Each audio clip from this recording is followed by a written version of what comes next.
Factchecker mill-Gazzetta Times of Malta li analizza l-istudji tal-Environmental Impact Assessment l-EIA dwar proġett li jsir mill-entità governativa Waster fil-Magħtab ikkonkluda li mhux veru se jkun hemm xi tibdil sinifikanti fil-kwalità tal-arja, l-istorbju jew traffiku kif qed jipprova jbeżza l-Partit Nazzjonalista. Għaldaqstant il-kampanja negattiva li fl-aħħar jiem imbottaw id-deputata tal-Oppożizzjoni Claudette Buttigieg u l-Europarlamentari Nazzjonalista Peter Aġus dwar it-Thermal Treatment Facility mixejn li f'propaganda qarri għall-aħħar.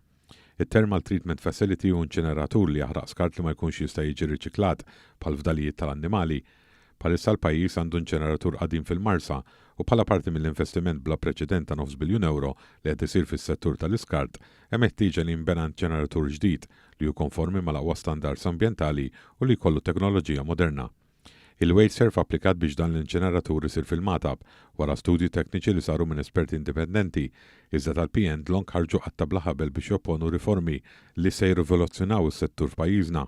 Fost l-attakki mill-esponenti tal-Partit Nazzjonalista issemma li dan l-inċineratur m'hemm bżonnu għax l-iskart suppost jiġi riċiklat, anke jekk fatt magħruf mad-dinja kollha li ċertu materjal ma jistax jiġi proċessat b'dan il-mod u allura jirrikjedi faċilità speċifika.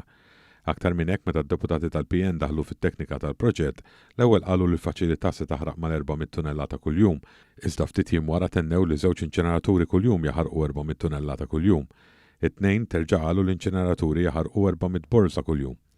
Fil-Parlament l-istess Claudette Buttigieg tkellmet dwar il-kwalità tal-arja f'55 sit differenti, iżda hawn derbiċċar li ma kienx ta' fesaġġ qed tgħid, l-aqwa li l-Oppożizzjoni tipprova tilħaq lan li tbeżża lin-nies. Bil-maqlub il-factchecker tat-Times sab li l-effetti huma minimi u konformi mad-direttivi relatati tal-Unjoni Ewropea, tant li l-istudju xjentifiku jisħaq li l-impatti mhux mistennija jkunu sinifikanti. L-Europarlamentari Peter Aġus li wkoll magħruf li jispara blat-toġġ kompla bil-missjoni ta' twerwir billi elenka li l-emissjonijiet se jinfirxu fuq 6 kilometri.